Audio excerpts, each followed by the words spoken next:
பத்திரிகையில் எழுதினார். அவர்கள் போராடினார்கள், நம்முடைய முன்னோர்கள் போராடினார்கள். இன்றைக்கு 93 வருஷத்திற்கு பிறகு இந்த ராமதாஸ் இங்கே நம்முடைய மாவீரன் சொன்ன மாதிரி குடியை கொடுத்து தாராளமாக டாஸ்மாக் கடையை கொடுத்து இந்த வன்னிய குடியை ஒட்டுமொத்தமாக அதை ஒழிக்க வேண்டும் என்று அழிக்க வேண்டும் என்று நினைக்கின்ற ஆட்சியாளர்கள் அவர்களுடைய எண்ணத்தை புரிந்து கொண்டு இங்கே ஊர்தோறும் மாநாடுகள் போட்டு உறக்க கூவி உறக்க கத்தி சொல்ல வருகின்ற இந்த ராமதாஸ் பேச்சை கேளுங்கள், நிச்சயமாக கேளுங்கள். அதனாலே குடிக்காக இந்த குடியை எதிர்த்து டாஸ்மாக் கடைகளை எதிர்த்து பெண்களே நீங்கள் ஒரு மிகப்பெரிய போராட்டத்தை நீங்கள் செய்ய வேண்டும் என்று இந்த மாநாட்டின் மூலமாக உங்களுக்கு சொல்ல கடமைப்பட்டிருக்கின்றேன். கோட்டை தேவையில்லை, பதவி தேவையில்லை, இடஒதுக்கீடு வழங்குங்கள். ஏமாற்ற நினைத்தால் சிறை நிரப்பும் போராட்டம் நடத்தவும் தயார் என்றார் மருத்துவர் ராமதாஸ். நாங்கள் கேட்பதெல்லாம் ஆட்சியாளர்களே அந்த இடத்தை காலி செய்துவிட்டு நாங்கள் அங்கே உட்கார்ந்து கொள்ளுகிறோம் என்று நாங்கள் கேட்கவில்லை. அது நடக்கும், அது நடக்கும்போது நடக்கும். எங்கள் இன மக்கள் எல்லோரும் ஒன்று சேரும் பொழுது, எங்கள் இன மக்கள் எல்லோரும் ஒற்றுமையாக ஆகும்போது ஆண்ட பரம்பரை மீண்டும் ஒரு முறை ஆளப்போவது உண்மை உண்மை உண்மை. எங்கள் இன மக்கள் ஒன்றாக ஒரு கொடியின் கீழே வரும்பொழுது இத்தனை கட்சிகளை நம்பினோம். 1952 நாங்கள் ஒரு கட்சியை நம்பினோம். அந்த கட்சிக்கு நாங்கள் முட்டு கொடுத்தோம். அந்த கட்சியினாலே நாங்கள் பலன் பெறவில்லை. அதன் பிறகு ஒரு கட்சியை நம்பினோம். அதன் பிறகு ஒரு கட்சியை நம்பினோம். நாங்கள் ஏமாந்ததுதான் மிச்சம். அதனாலே இனி நாங்கள் ஏமாற மாட்டோம். அதனாலே எங்களுக்கான ஆட்சியை நாங்கள் ஏற்படுத்திக் கொள்வோம். நாங்கள் ஆண்டால்தான் நாங்கள் வாழ முடியும் என்பதை, நாங்கள் ஆண்டால்தான் நாங்கள் வாழ முடியும் என்பதை இத்தனை ஆண்டுகள் கழித்து நாங்கள் உணர்ந்திருக்கிறோம். வன்னியர்களாகிய நாங்கள் உணர்ந்திருக்கின்றோம். அதனாலே நாங்களும் ஒரு முறை வாழ வேண்டும், நாங்களும் வாழ வேண்டும். மற்றவர்களைப் போல நாங்களும் எல்லா நிலைகளிலும் உயர வேண்டும் என்ற எண்ணம் எங்கள் மக்களுக்கு வந்துவிட்டது, வந்து கொண்டிருக்கிறது. வரவழைப்போம். எங்களுக்கு வேண்டிய, எங்களுக்கு சேர வேண்டிய எங்களுடைய உரிமையான 100% விழுக்காட்டை உரைத்தே கேட்கிறோம். 20 விழுக்காட்டை எங்களுக்கு எடுத்து வையுங்கள் என்று நாங்கள் கேட்கிறோம். எங்களை பொறுத்தவரை நாங்கள் சொல்லுகின்றோம், எல்லா மக்களுக்கும் நாங்கள் பாதுகாவலர்கள், எல்லா ஜாதி மக்களுக்கும் நாங்கள் பாதுகாவலர்கள். தமிழ்நாட்டில் உள்ள மக்களை எல்லாம் எங்கள் சகோதரர்களாக நினைக்கின்றோம். தமிழ்நாட்டில் உள்ள மக்களை எல்லாம் ஒரு தாய் மக்களாக நாங்கள் நினைக்கின்றோம். அதனாலே எங்களுக்குள்ளே வேதம் இல்லை, பிளவும் இல்லை. நாங்கள் சொல்லுகின்றோம், ஒரு சமுதாயம், தமிழ் சமுதாயம் என்றால் அது சமத்துவமாகவா இருக்க வேண்டும், ஏற்ற தாழ்வு இல்லாத சமுதாயம் அல்லவா இருக்க வேண்டும். மாநாடு முடிந்து லட்சக்கணக்கான மக்களும் கலைந்து சென்று கொண்டிருந்த போது மஞ்சள் உடைதரித்த காலை சூரியன் கடலில் இருந்து மேல் நோக்கி எழுந்து கொண்டிருந்தான்.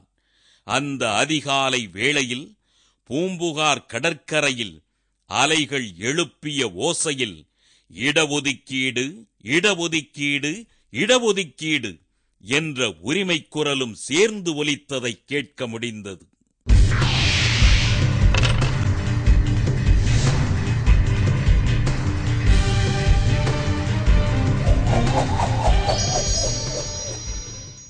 இந்த வாரம் என் உயிரினும் மேலான என்ற நிகழ்ச்சியை ரசிக்க காத்திருக்கும் தமிழக மக்கள் அனைவருக்கும் வணக்கம்.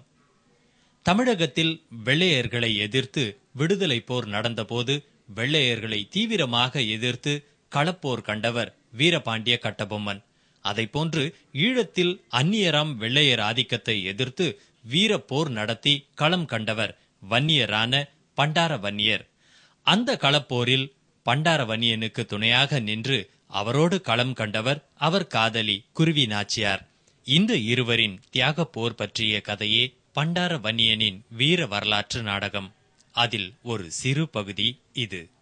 முல்லைக்கு தேர் கொடுத்த பாரியின் கதையும் உண்டு, நடுங்கும் மயிலுக்கு போர்வை தந்த பேகனின் கதையும் உண்டு. இங்கே பாரி கொடுத்து வள்ளல்களாக மட்டுமல்ல, போர் என்று வந்தால் பொறிகளப்பி களம் புகுந்து கயவர்களாம் முன்போல் எதிரிகளின் தலை கொய்யும் ஆற்றலும் எங்களுக்குண்டு.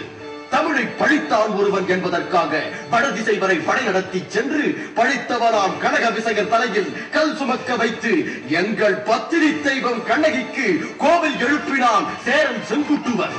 வடதிசையில் ஆட்டம் போட்ட கூட்டமெல்லாம் கூட எங்கள் தென் திசையை திரும்பி பார்த்ததில்லை. கப்பலேறி கடை போட்டு பிழைப்பு நடத்த வந்த நீங்கள் சொல்கிறீர்கள் எங்களை ஆளத் தெரியாதவர்கள் என்று.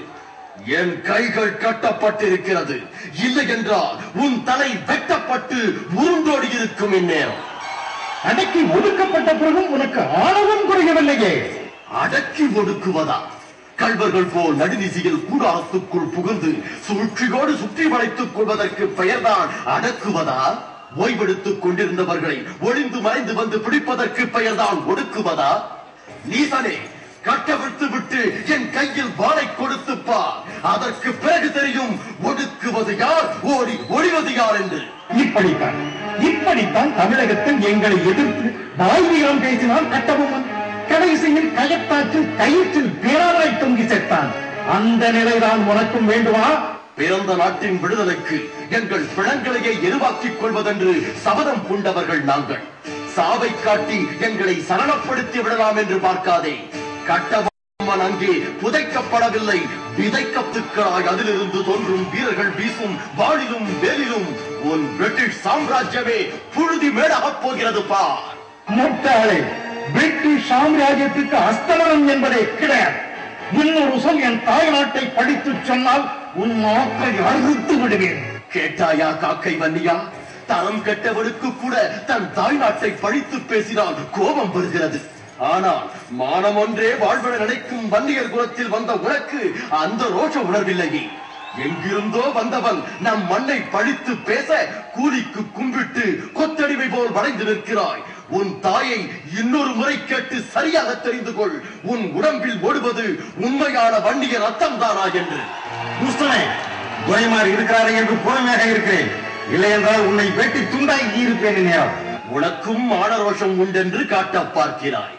ஆனால் என்னவோ நீ பேசுவதெல்லாம் ஆண்மையற்ற பேடியின் பேச்சாகவே என் காதில் ஒலிக்கிறது. கோபம் நிறுத்திக்கொள்.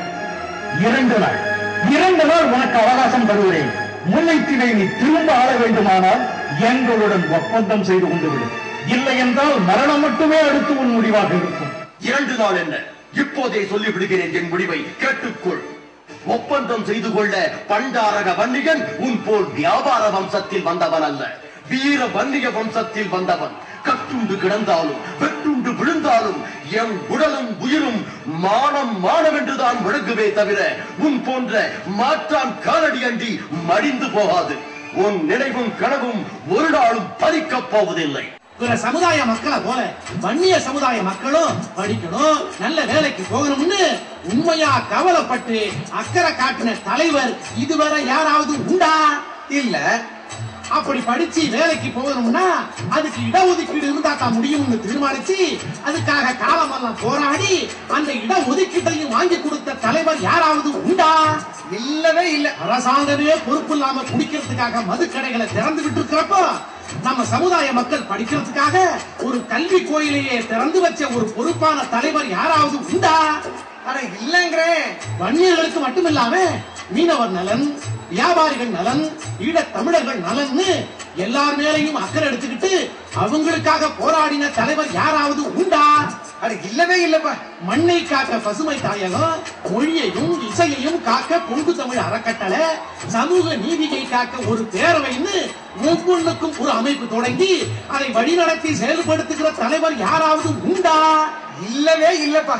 எல்லாத்தையும் விட பதவிக்காகவே அரசியலுக்கு வர்றவங்க மத்தியில் எனக்கு எந்த பதவியுமே வேண்டாம்னு ஒதுக்கிட்டு மக்களோட மக்களா இருந்து அவங்கள வழி நடத்துற தலைவரை பார்த்தது உண்டா எங்கேயாவது? இல்ல. காசு பணம் சம்பாதிக்கவே பத்திரிகையும் தொலைக்காட்சியும் நடத்துறவங்க மத்தியில மக்கள் தொலைக்காட்சி தமிழ் ஓசைன்னு பண்பாடு கலாச்சாரத்தை காப்பாத்த உண்டு செய்யறவங்க யாராவது உண்டா? இல்ல. ஒடுங்கி கிடந்த மக்கள் உயர்ந்த நிலைக்கு வர உடைத்தார் காலமெல்லாம் சமத்துவம் அனைத்திலும் நிலைத்திட புது வழி வகுத்தார் நாடெல்லாம் பதவி சுகங்களை உதறி எறிந்தே நிலைத்தார் நெஞ்சமெல்லாம் எங்கள் ஐயா எனும் பேரை சொன்னால் போதுமே மறைந்திடும் துன்பமெல்லாம்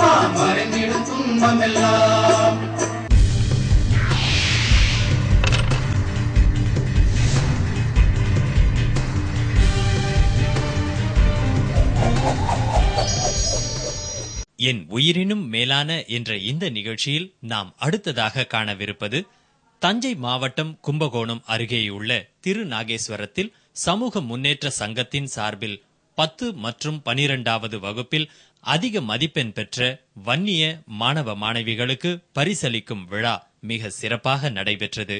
இந்த நிகழ்ச்சியின் முத்தாய்ப்பாய் இன்றைய வன்னியர்களின் நிலைமை என்ற தலைப்பில் நகைச்சுவை அரசு ஆடுதுறை திரு அழகு பன்னீர்செல்வம் அவர்கள் சிறப்புரை ஆற்றியதிலிருந்து சில பகுதிகளைத்தான் இப்போது நாம் காணப்போகிறோம். தினம் ஒரு மேடை, தினம் பல்லாயிரக்கணக்கான மக்கள் நாங்கள் பார்த்து கொண்டிருக்கிறோம், அவர்களுக்கு முன்னால் பேசிக் கொண்டிருக்கிறோம், பாடிக்கொண்டிருக்கிறோம்.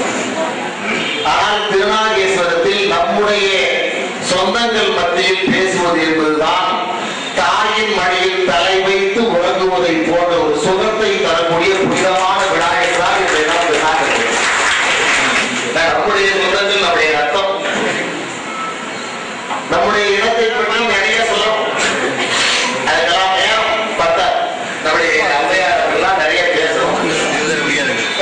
இந்த கடந்த தேர்தலுக்கு முன்னால் தேர்தல் முடிவுகள் வந்ததற்கு பின்னால் ஒரு செய்தியை நான் சொல்ல ஆசைப்படுகிறேன். எல்லா பத்திரிகைகளும் வன்னியன் வீடுதான் என்று பத்திரிகையில் தகவல் அறிக்கை வெளியிட்டார்கள். எல்லா தலைவரும் வன்னியன் வீடுதான்.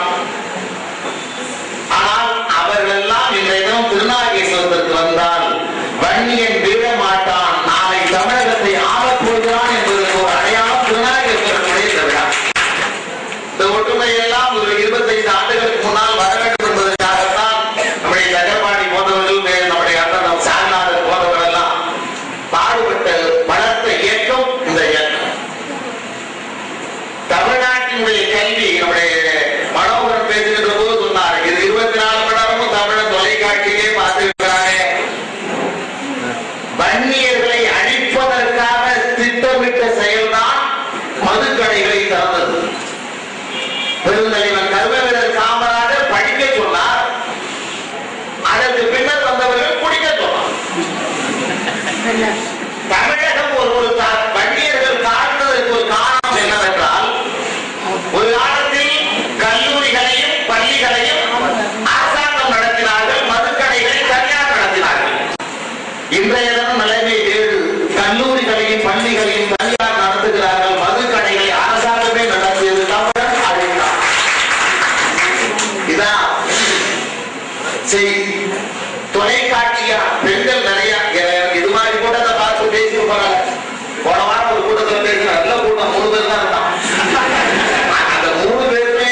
ஒத்து வராது. இதை காதல் என்ற போர்வையில் நம்முடைய சமுதாயத்தின் வளர்ச்சியை அழிக்க வேண்டும் என்பதற்காக சில தலைவர்கள் சில பத்திரிகையாளர்கள் திட்டமிட்டு அந்த நாடகம் நடத்தி இருக்கிறார். அன்னைக்கு ஒரு நாள் மெட்ராஸ் மெரினா பீச்சில் பாத்தீங்கன்னா ₹1 இருந்த ரோஜாவுக்கு 22 ரூபா. அவன் இப்படி திரும்பி பார்த்தா போதும் ஒரு பொண்ணு இத காட்டுவா அந்த பொண்ணு ஒத்துக்கலாம். அந்த அளவுக்கு தமிழ்நாட்டு பெண்ணை கேவலமா அந்த பசங்க நினைச்சுக்கிட்டான். ஆனா காதலர் நம்ம இலங்கையில கொண்டாடல, ஈழத்துல நம்ம தமிழ் பெண்கள் கொண்டாடல. எம்பிஏ முடிச்சுட்டு படிப்பு முடிச்சுட்டு காலேஜ்ல நம்முடைய தமிழ்நாட்டு பெண், நம்முடைய வன்னியர் பெண் ஒரு பொண்ணு இது காலேஜ்ல இருந்து கீழே இறங்கிருக்கிறா. அவருக்கு பத்திரிகையாளர்கள் போய் கேட்டுக்கிறான், ஏமா உலகம் பூரா காதலர் தினம் கொண்டாடுறாங்களே, நீங்க ஏன் கொண்டாடுறன்னு கேட்டதுக்கு, நம்ம ரத்தம், நம்முடைய சொந்தம், நம்முடைய படையாட்சி வீட்டு பொண்ணு அவ சொன்ன வார்த்தை என்ன தெரியுமா? அடிமை ஈழத்தில் காதலர்களாக இருப்பதை விட, அடிமை ஈழத்தில் காதலர்களாக இருப்பதை விட சுதந்திர ஈழத்தில் நாங்கள் கல்லறைகளாக இருப்பதற்கு தான் ஆசைப்படுகிறோம் சொன்னவர் படையாட்சி.